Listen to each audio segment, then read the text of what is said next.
Kom maar. Good morning, everyone.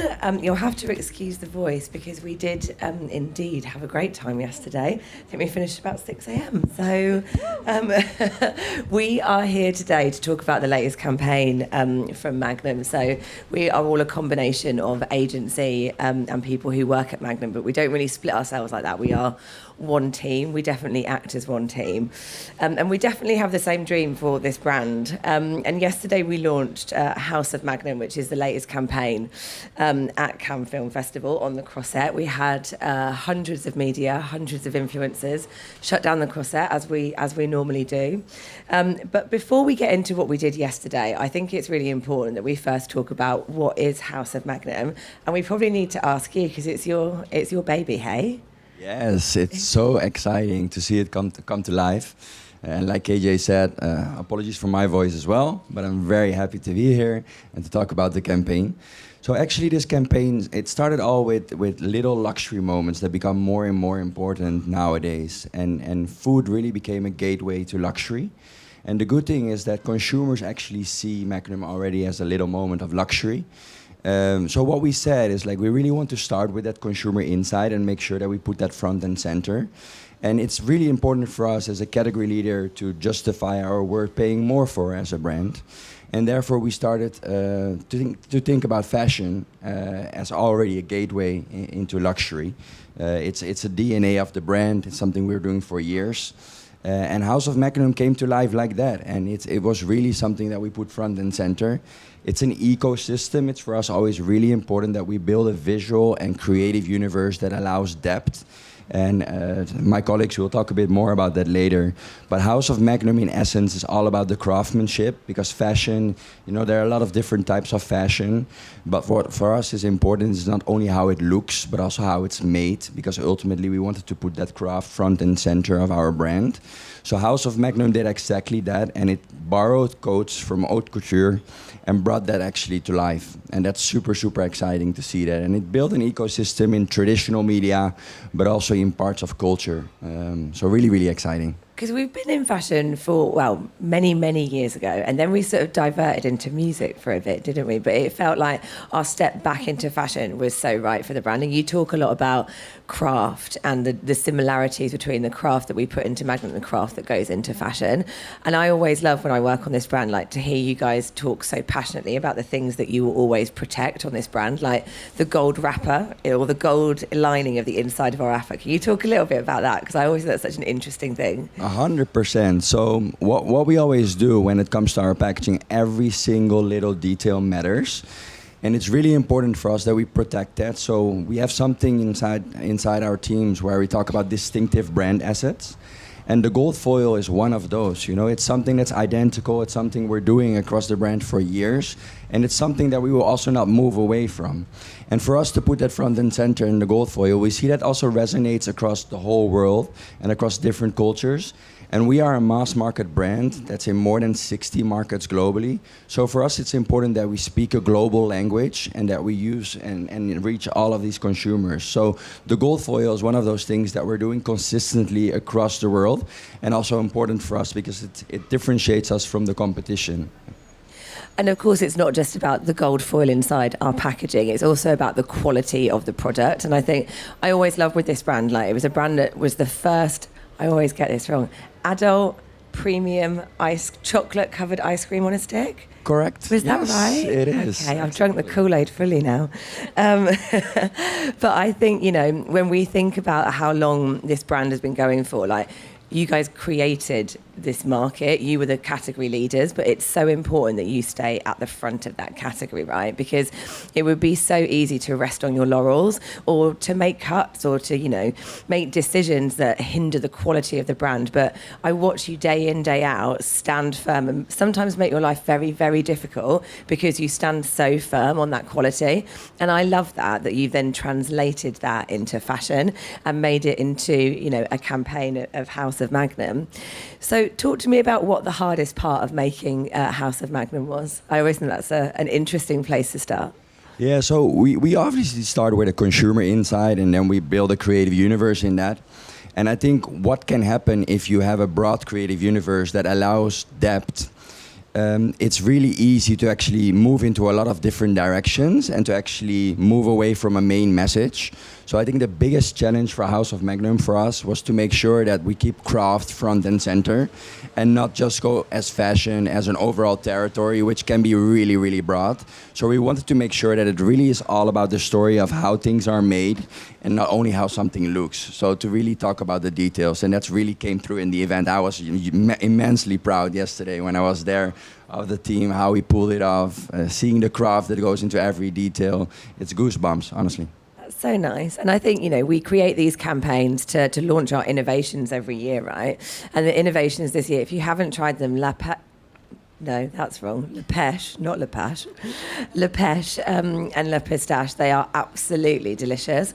And they're the new innovations that you guys have brought out this year. But we also talk about our core range. So the core Magnums, we've got so many different formats and variants. And I think the way that you guys translated those products into like haute couture outfits is so interesting. Why is innovation so important to the brand, do you think, Toby? Yeah, so we are category leaders, and I think what is expected from us is that we keep on growing the category. So innovation is immensely important for us. And on top of that, we're a brand where we were the first adult premium indulgence on a stick. And what happens with... quicker than me. It took me a second. Trained. And what happens with that is that we need to keep on also recruiting that younger generation that potentially doesn't have Magnum as a childhood memory. So for us, it's really important to bring innovation, bring new news, and also allow us to flex in different areas, because ultimately Magnum is about the perfect balance between cracking chocolate and velvety ice cream. And we want to keep on, setting new benchmarks. It's really important for us. And you see that with this year's innovation, because both La Pistache and La Pêche were in the making for a long time. And we really got inspiration, actually, if you look at the visual excitement of these two products. Like, it was inspired by the Chanel ballet flat, actually, with the tip of the chocolate. Don't say that. You're going to get us sued. No, it's iconic. We can get inspiration from each other. I think that's cool, I'm really joking. It's really cool.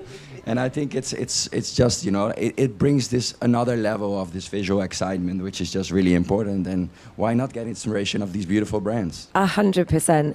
And I think for us, it was really important then to take, the incredible campaign that Toby and the team had created and translate that into the real world as well. Like, advertising absolutely has its place. Like, it doesn't work without advertising, of course not.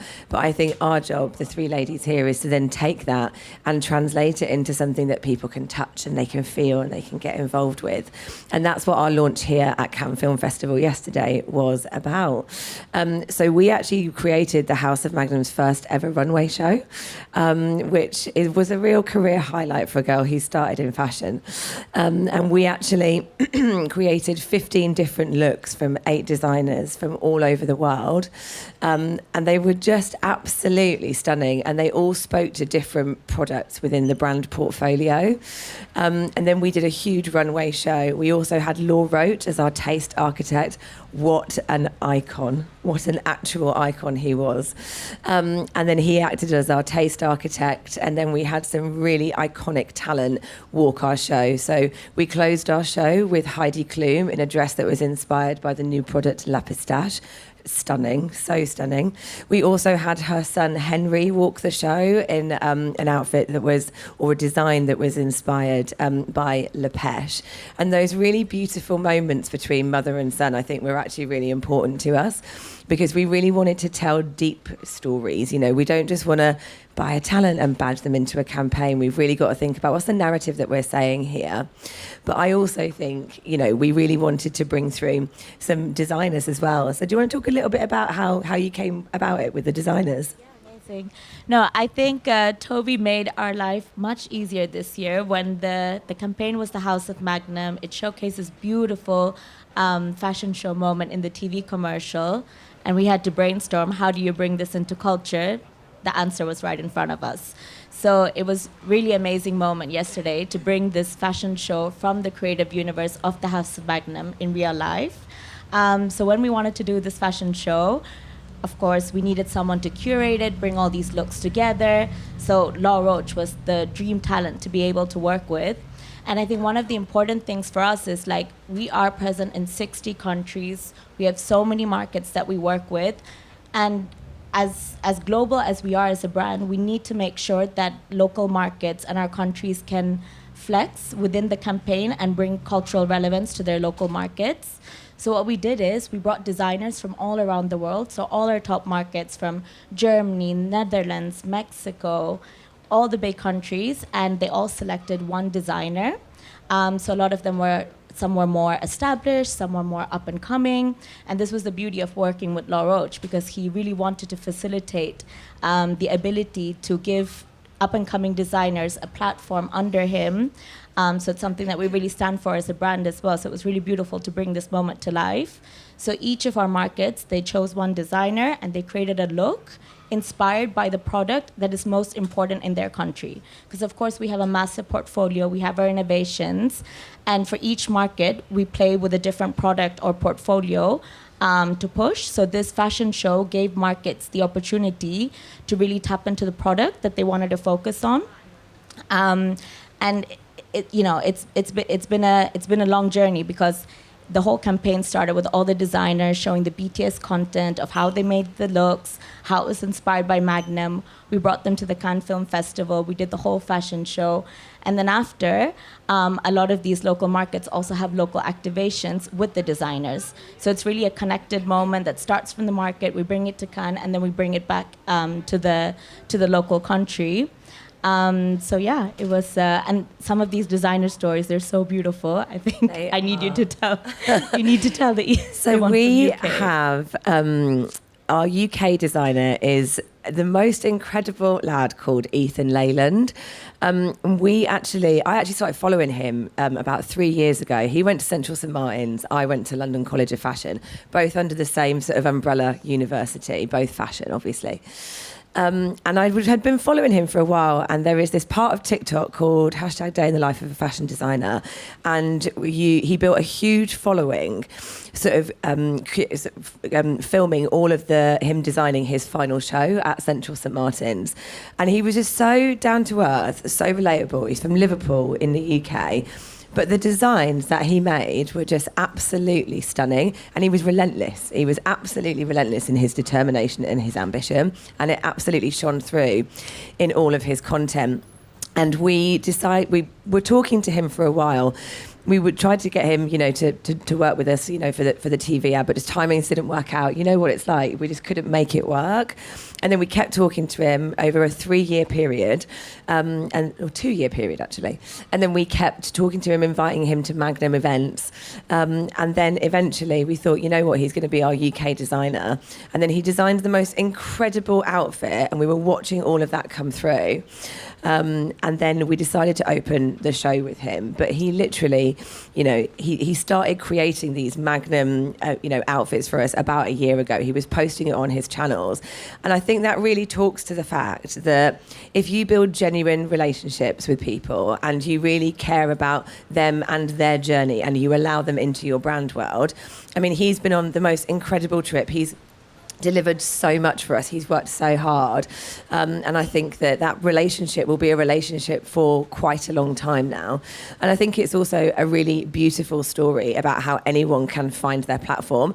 And that's what I love about this brand, is that they really encourage people to be their true selves, and they will absolutely champion, whether that is, talent partners they are working with, whether it's influencers that they're working with. And those longer term relationships, they really matter. And I think especially when you go into the influencer space as well, you need long-term ambassadors. You need people that are part of your brand world. We don't want to script influencers anymore. There's truly no point.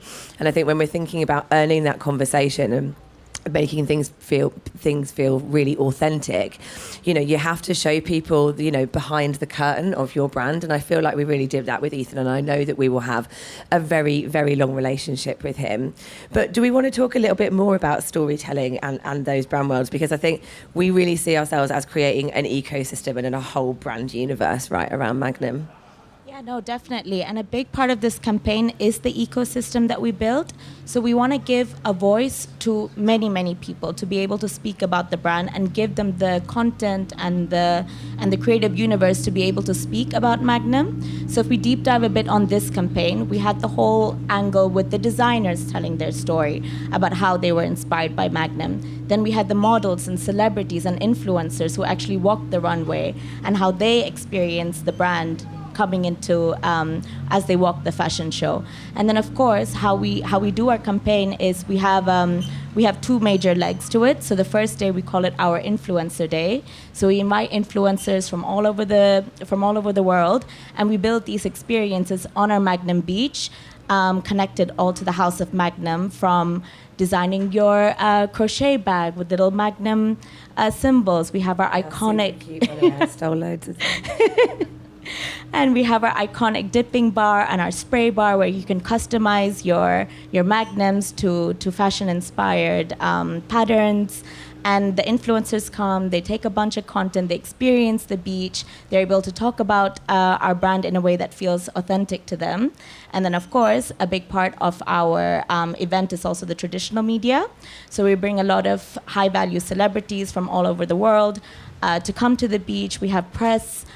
So a lot of traditional media as well to talk about the brand. So we really have that social influencer and traditional media angle to it. I think as well it's important to say that we've had many a debate on talent strategy over the years. You will see that talent has always been a really big part of the Magnum campaigns and the Magnum world.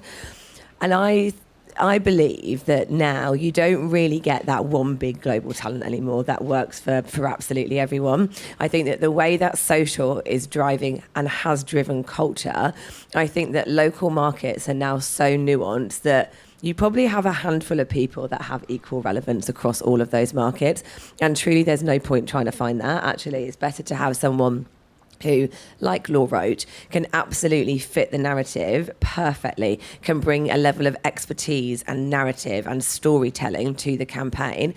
And then we have a network talent strategy. So we allow our sort of hero talent to then have moments and conversations and content and pictures. And we facilitate all of that with the local market talent. And that instantly makes it more relevant. But do you want to talk a little bit about how we now go further than talent and how we talk a bit more about fans as well? Yeah, that's our job.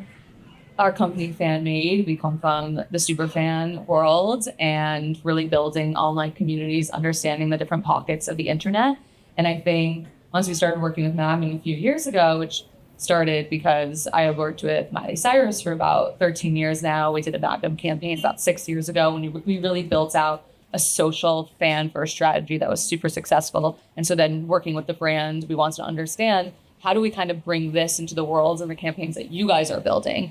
And what we did this year and what we've been building over the last few years is what are the different pockets of the internet that tell the story online, because you're building these amazing activations, these amazing experiences, but you need that online community to be able to experience it as well. And so we find the right super fan accounts depending on what the campaign is. And this year being the House of Magnum and fashion, we brought in a lot of super fans from the fashion community. The Fashion Observer came out. We have Up Next Designer. We have real fans of this world that understand the designers and are excited to be part of the storytelling as well. And so bringing in the different pockets of fans, whether it's pop culture reporters, fashion reporters, people that are telling the story of all the different messages that are happening throughout the experience, and letting people in online as well. And so it's been really fun too, having Halsey there as well. There's her fan community that we can activate. There's different pockets of just fandom online, and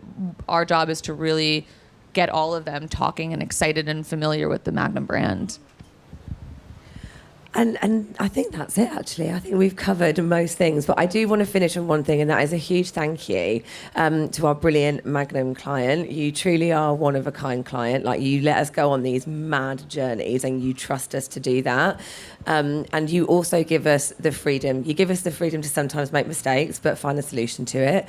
And it's not that sort of client-agency relationship. I think the Fanmade guys and every agency, Lola, Auditoire, everyone who brings this together, you know, they would all say the same thing, that it does feel like one team. And I don't think you get to iconic work like this unless you have that kind of relationship. So I really thank you for that.